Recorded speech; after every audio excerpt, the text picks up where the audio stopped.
सुल्तानपुर के प्राइवेट स्कूलों में मनमानी फीस वसूली का मामला।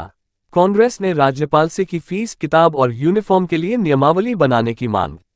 सुल्तानपुर में नए शैक्षणिक सत्र की शुरुआत के साथ निजी स्कूलों की मनमानी का मुद्दा गर्मा गया है। सुल्तानपुर के कांग्रेस नेताओं ने राज्यपाल को पत्र लिखकर इस मामले में हस्तक्षेप की मांग की है। शहर कांग्रेस कमेटी के अध्यक्ष शकील अंसारी के नेतृत्व में लिखे गए पत्र में कहा गया है कि प्राइवेट स्कूल पूरी तरह से मनमानी पर उतर आए हैं। स्कूल प्रबंधन अभिभावकों पर अपनी बताई दुकानों से ही किताबें और यूनिफॉर्म खरीदने का दबाव बना रहे हैं। साथ ही फीस में भी मनमानी वृद्धि की जा रही है। कांग्रेस नेताओं ने कहा कि महंगाई के इस दौर में अभिभावकों के लिए घर चलाना मुश्किल हो रहा है। ऐसे में स्कूलों की यह मनमानी उन्हें मानसिक प्रताड़ना दे रही है। पार्टी ने इस आचरण को लोकतंत्र और कल्याणकारी राज्य के सिद्धांतों के खिलाफ बताया है। पत्र में राज्यपाल से मांग की गई है कि वे इस मामले का संज्ञान लें और निजी स्कूलों के लिए फीस, किताबों और यूनिफॉर्म के संबंध में एक न्यायसंगत नियमावली तत्काल बनवाएं।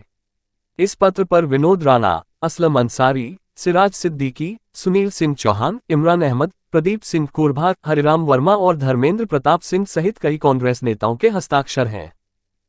इतनी भीड़ लेकर आए हैं, क्या मामला है? देखिए, नया शिक्षा का सत्र शुरू हो चुका है और जिस तरह अवैध वसूली विद्यालय के प्रबंध तंत्र कर रहे हैं, अभिभावकों पे दबाव बनाकर एडमिशन फीस अलग से दी जाती है, एनुअल फीस ले ही रहे हैं।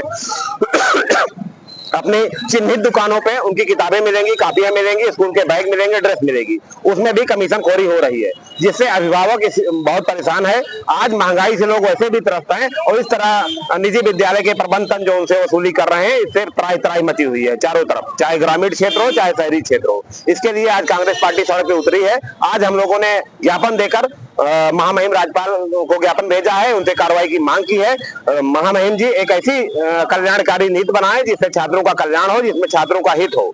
हम लोगों ने ज्ञापन के माध्यम से मांग की है। यदि शासन प्रशासन इसको संज्ञान में नहीं लेता, इस तरह का कदम नहीं उठाता, इसी तरह अगर अवैध वसूली होती रहेगी तो कांग्रेस पार्टी इसके लिए व्यापक स्तर पर आंदोलन करेगी। जब पूरे उत्तर प्रदेश के पूरे भारत में सरकारी स्कूलें बने हुए हैं तो प्राइवेटों का स्कूलों का होना जरूरी है या नहीं? देखिए, शिक्षा के लिए जिस तरह आबादी, हमारे देश की जनसंख्या बढ़ रही है, हमारे नौनिहाल और अभिभावक लोग शिक्षा के प्रति जागरूक हैं। आजकल हर कोई चाहता है, भले वो खुद ना पढ़ पाया हो, चाहता है कि उसका बच्चा आगे पढ़े लिखे आगे बढ़े। तो हर तरह से प्राइवेट भी जरूरी है, लेकिन इसका मतलब ये नहीं है कि अवैध वसूली उनसे की जाए, अभिभावकों के ऊपर दबाव बनाया जाए, छात्रों का शोषण हो। इस तरह का नियम नहीं होना चाहिए। जिस तरह प्राइवेट अस्पताल चल रहे हैं, उसी तरह प्राइवेट स्कूल वाले भी वही काम कर रहे हैं, शोषण करने पे लगे हुए हैं। अध्यक्ष जी, गुरु नानक के बच्चे अभी आपके सामने घूम रहे हैं। आज भी कई दिन से लोग परेशान हैं। डीएम एसडीएम पूरी शिकायत कर चुके, कोई सुनने के लिए तैयार नहीं है, तो क्या कहेंगे इस पर? सिटी मजिस्ट्रेट महोदय ने अभी बताया कि डीएम साहब ने इसके लिए उनसे बात की है। हम 1 दिन 2 दिन और देख रहे हैं। अगर बच्चों के साथ उनका प्रवेश नहीं दिया जाता है, उनके साथ जिस तरह अभद्र व्यवहार किया गया, उसके लिए अगर विद्यालय परिवार उनसे क्षमा नहीं मांगता है तो कांग्रेस पार्टी इसके लिए जमीनी स्तर पर व्यापक आंदोलन करेगी। आगे की खबर देखने के लिए सब्सक्राइब करें। देखते रहे अल हयात न्यूज पर अपने आसपास की खबरें।